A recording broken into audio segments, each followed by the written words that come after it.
One of the values of the Rolling Plains Quail Research Ranch are long-term studies. Being able to study a particular phenomena like quail survival over an 8 to 10 year period. It takes a lot of effort to do that.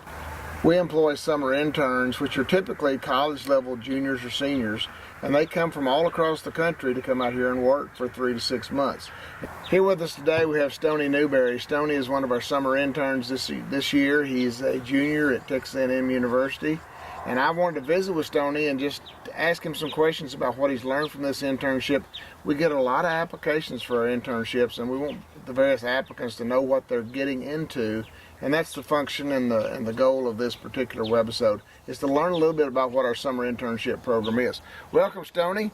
I know you've done several interns before. Give us a brief history of where you've been and what you've done up to this point. Well, I worked for an outfitter in San Angelo. Guiding hunts as far as things like that, and just learning hard work and what it takes to set up a full-scale hunting operation. And then I did a internship in Canada with the University of Alberta, and we were monitoring elk calf survival. As an undergraduate, what do you hope to gain from these internships? Why are they important to you? Just experience. You just want to get out in the real working environments and learn as much as you can from the professionals that have been doing it, for their whole career, and just learning every bit of knowledge you can possibly get from them.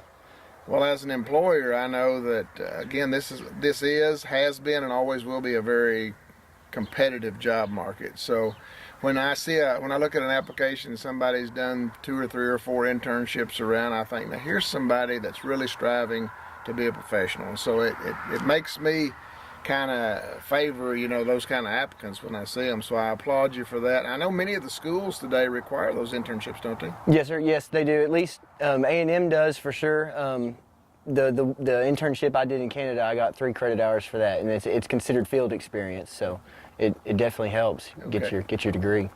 Well, Stoney, I know that on the Texas A&M Wildlife Fishery Sciences Job Board, there's unknown number of internships available. What appealed to you about this particular one?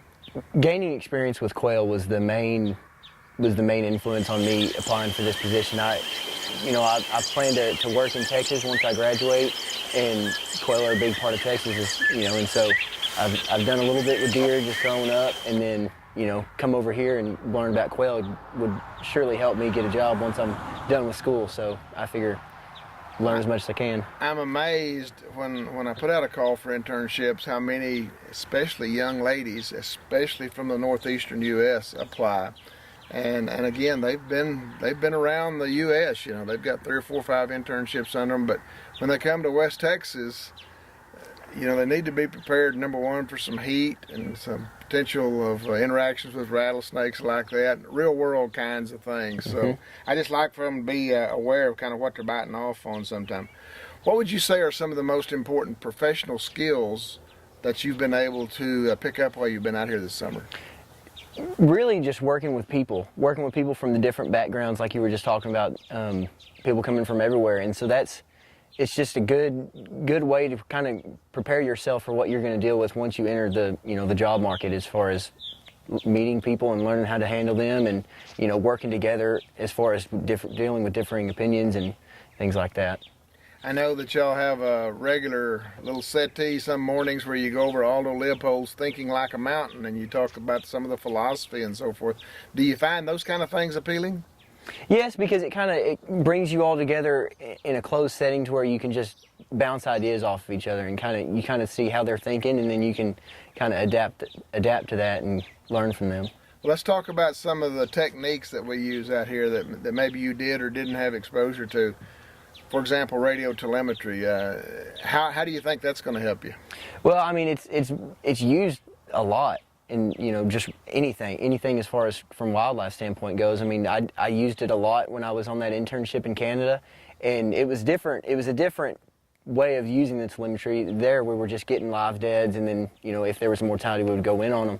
But then here we're getting 3 points per week on each bird, and so you're getting 30 meters from them.